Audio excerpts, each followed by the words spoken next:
one. Every system has people, from education to government to healthcare. Now, the social issues that we face in our country are either issues with the system itself or the people inside that system. But it seems that the focus generally always goes to fixing the system. In our country, the flagship solutions are BEE and education. But psychology is clear. If you fix a system without empowering the people within it, it's useless. In the 70s, a group of psychologists did an experiment with a double-sided dog kennel and an electric shock plate. When they shocked the dogs, they just jumped across into the other side, of course. But then they broke the system, dropping a partition. When they shocked the dogs again, after they figured out they couldn't escape, they just lay down and took the punishment. But then they removed that partition and shocked the dogs again. They continued to just lie there and take it. You see, they had learned that they were helpless. And fixing the system did not improve their experience of it. Learned helplessness is a psychological construct that restricts people. It's like a low self-esteem or an external locus of control.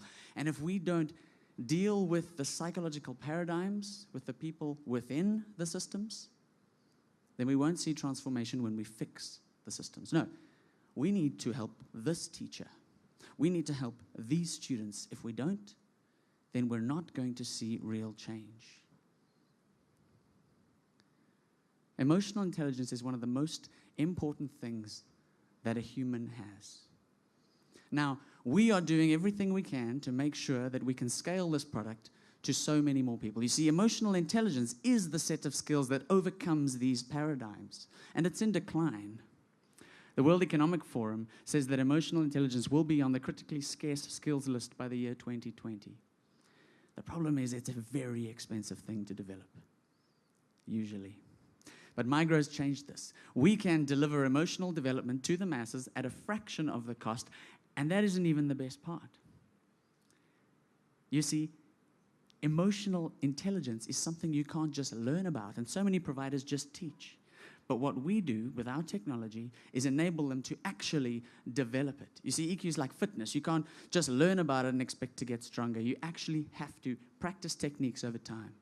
So with a SaaS business model, MyGrow brings together neuroscience, film, and technology, and of course a human coaching element, to make sure that users keep coming back and doing the techniques over and over again, regularly and properly.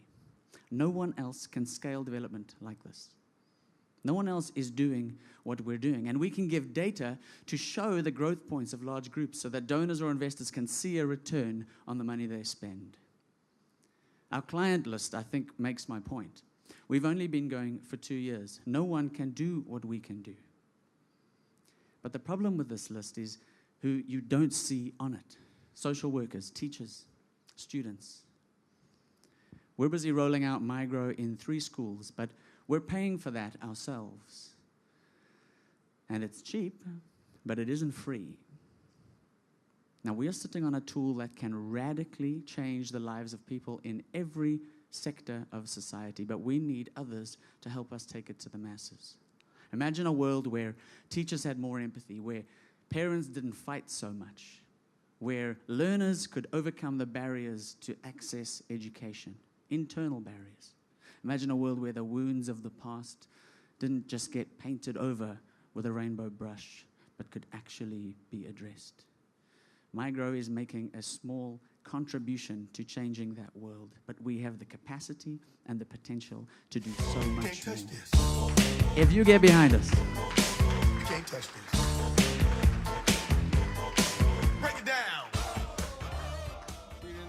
You're definitely touching on a social challenge, but where's your business model? So what's the business model? So the business model is that our current client list basically is corporate.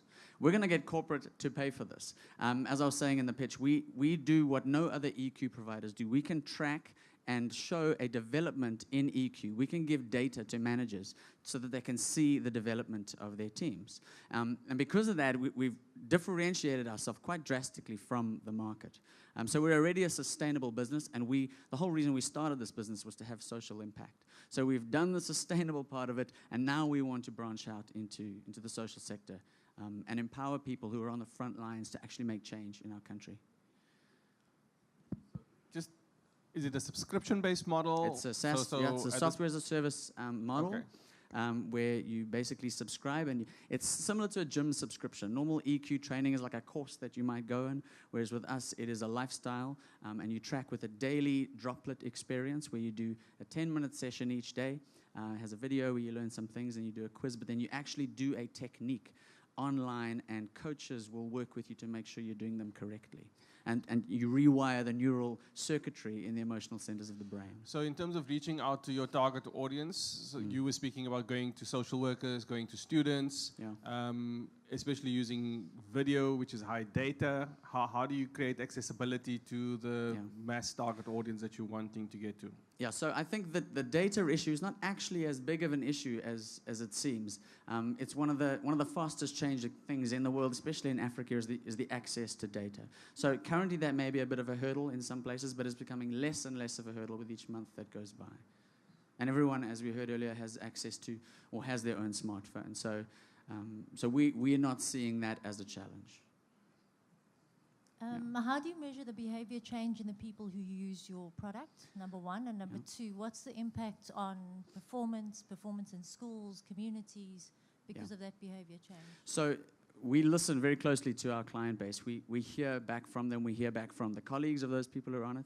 And we hear testimony after testimony of people who talk about the behavioral change specifically. We had an executive from Miladies who was telling us about 3 of the 8 people in particular in her team. And she knows that the journey that they've had on MyGrow is what has been the catalyst for their behavior change. We do EQ assessments at the beginning, and we periodically track with that so you can see a growth. And it's very peer assessment based. So, EQ is a bit like bad breath. You need other people to tell you, if you have a problem. So we take a very peer assessment approach to actually gauging growth and that dynamic. Maybe I just missed it, but you're saying are you working with corporate staff? So, and what incentivizes the staff member to do these exercises? How does that model work? So, we're mostly going in through HR, obviously, and through the training and development. So there's a whole range of different incentives. Them or So either as part of their KPIs, or it's it's because it's going to please their boss, but very quickly it becomes because of their own personal growth that they see in their lives. And we hear stories all the time of people whose marriages are getting impacted, whose parenting is changing. And your team? Our team, Mark Baker and myself, are the 2 founders. We have 3 people in the creative team, including myself. We have 2 people on sales. We have a couple of admin people, and then user technique coaches. So there's about 10 of us at the moment. 10 seconds, Alvin. How do you reach the unemployed? The unemployed with CSI spend from some of your corporates. Isn't that where we should be?